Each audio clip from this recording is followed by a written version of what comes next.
आप देखते हैं सोशल मीडिया पे किस तरह से जो भी ईमानदार होगा वो महराज का साथ देगा। क्योंकि अस्सलाम वालेकुम, उम्मीद करता हूँ आप सब ठीक होंगे, खैर वाफियत से होंगे। आप देख रहे हैं एनआरटी न्यूज में हूँ आपका मेजबान सईद इस्माइल। जैसे कि आप सभी को मालूम है, एमएलए महराज मलिक के ऊपर आज असेंबली के अंदर हुआ हंगामा। हमारे साथ यहाँ आम आदमी पार्टी के वर्कर्स जुड़े हैं, इनसे हम बात करेंगे। सबसे पहले आप अपना नाम बताएं। जावेद अहमद। सर, क्या कुछ कहेंगे महराज मलिक के ऊपर जो आज हमला हुआ? कल भी हमला देखने को मिला, लेकिन कल जो हमला किया था वो और साइडेड रहेंगे, तो क्या कहेंगे आप? देखिए, बहुत ही दुख भरी खबर है। सुबह से आप देख रहे हैं किस तरह से महराज साहब के ऊपर हमले किए जा रहे हैं, क्योंकि सच का साथ दे रहे हैं, सच की बात कर रहे हैं, गरीब आवाम की बात कर रहे हैं। लेकिन बदकिस्मती की बात है, वहां पे कभी पीडीपी, कभी बीजेपी, कभी कोई और आके वहां पे उनके ऊपर हमले कर रहे हैं। तो इसकी हम मजम्मत करते हैं, इसके हम बिल्कुल खिलाफ है। तो अगर आने वाले टाइम में इन चीजों पे रोक नहीं लगाई जाएगी तो बहुत बड़ा प्रोटेस्ट भी हो सकता है। अभी अगर डोडा की आवाम बड़े अच्छे माहौल में बैठी है तो इसको ये ना समझे कि वो चुपचाप बैठे हैं। तो क्या लगता है आम आदमी के जो वर्कर्स हैं उनका क्या रहेगा आगे के लिए शेड्यूल? क्या वो कल प्रोटेस्ट करेंगे इस पे? देखिए, इसकी अभी तक हम बात चल रही है। बहरहाल हमारे जो कायद है महराज साहब मलिक, जब तक वो क्लियर नहीं करते हैं, जब तक वो हमें ग्रीन सिग्नल नहीं देते हैं, तब तक हम बिल्कुल शांति के साथ बैठे हैं। जो हमें कोई सिग्नल मिलता है तो ऐसा भी होगा, कल प्रोटेस्ट आपको देखने को मिलेगा।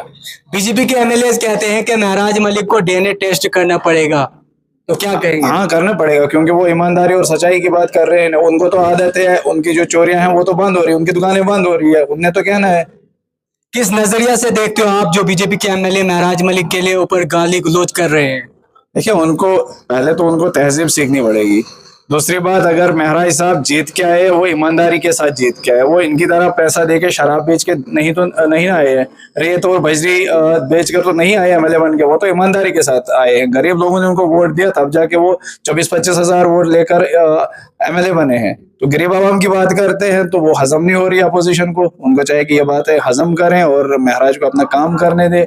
आप देखें, पिछले दिनों जब भी कोई बात हुई वो गरीब के हक में हुई, चाहे टेलीविजन की बात करें, चाहे बिजली की बात करें, किसी भी मुद्दे की, आप हेल्थ की बात करें, तो आप अपने हॉस्टल में देखिए किस तरह से महराज मलिक के अलावा और भी तो एमएलए है डोडा में, वो कहाँ गायब है? बीजेपी के एमएलए भी है, बीजेपी क्या है, मैक्सिमम तो बीजेपी की है। कहीं ना कहीं महराज मलिक भी मुफ्ती सईद के ऊपर इल्जाम लगा रहा है कि मुफ्ती सईद जो हैं वो जम्मू कश्मीर के गद्दार हैं, तो किस नजरिए से देखते हैं आप? बिल्कुल सही बोला है, 101%। और सर, आप देखिए, जब 2014 में सरकार बनी थी बीजेपी और पीडीपी के, अगर तब ऐसा नहीं हुआ होता तो आज हमें ये दिन नहीं देखना पड़ता। लेकिन अगर मुफ्ती सईद को देखेंगे, वो तो हिंदुस्तान के होम मिनिस्टर रह चुके हैं और साहब का 2 बार चीफ मिनिस्टर भी रह चुके हैं। लेकिन आज जो हालत है वो तो उन्हीं की वजह से है ना, पीडीपी की वजह से। बिल्कुल पीडीपी। साहब इल्जाम आम आदमी का पीडीपी पे है। बिल्कुल, जब महराज साहब सच बोलेंगे तो उनके वर्कर भी तो सच ही बोलेंगे। 100%। आपने देखा होगा पिछले 6 महीनों से अभी तक महराज साहब को काम नहीं करने दे रहे, क्योंकि इनको खतरा है अपनी कुर्सियों का। अगर आने वाले टाइम में ये काम करेंगे तो आने वाले टाइम में पूरे जम्मू कश्मीर में आम आदमी पार्टी आएगी। तो जो लोग अभी गुस्से में हैं, वो जो लोग चाहते हैं कि हम एक बहुत बड़ा प्रोटेस्ट करेंगे, उन लोगों को क्या मैसेज हो गया? देखिए, अभी हमें मैंने पहले आपको बताया, अभी तक हमें कंफर्मेशन नहीं मिली है और आने वाले टाइम में जो ही हमें शाम तक कंफर्मेशन मिली है, क्योंकि अभी हमारे जो एमएलए साहब है वो भी बिजी है, तो जो ही उनकी तरफ से कोई हमें कंफर्मेशन मिलती है तो उसकी शाम को पूरे इलाकों में बात की जाएगी और प्रोटेस्ट तो होगा इस बात पे, क्योंकि हम ये बिल्कुल बर्दाश्त नहीं करेंगे। आज अगर एक एमएलए के ऊपर अटैक हुआ, कल तो आम जनता का क्या हाल होगा।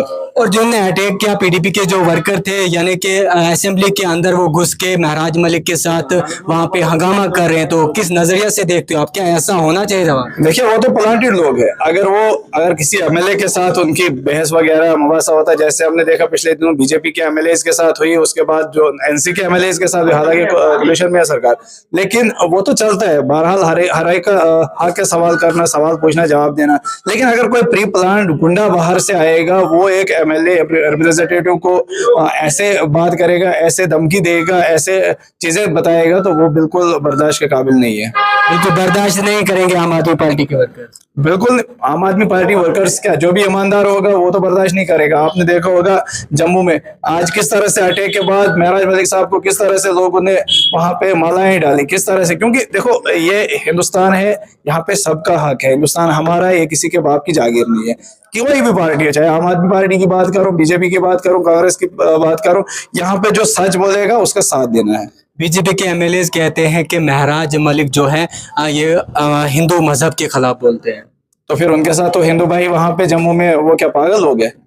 वो तो पागल नहीं ना है, उनको भी तो जहन है, पढ़े लिखे लोग हैं। आप देखते हैं सोशल मीडिया पे किस तरह से जो भी ईमानदार होगा वो महराज का साथ देगा, क्योंकि ईमानदारी पे चल रहे हैं। जो रिश्वतखोर होगा, यहाँ पे डोडा में भी तो आपने देखा होगा किस तरह से महराज साहब के अगेंस्ट कुछ लोग भौंकते रहते हैं, क्योंकि उनकी दुकानें बंद हो गई है, उन्हें तो भौंकना है। जो भी करप्ट बंदा होगा वो तो ईमानदार के खिलाफ ऑब्वियसली चलेगा। बिल्कुल, आप देख रहे हैं एनआरडी न्यूज में हूं आपका मेजबान सईद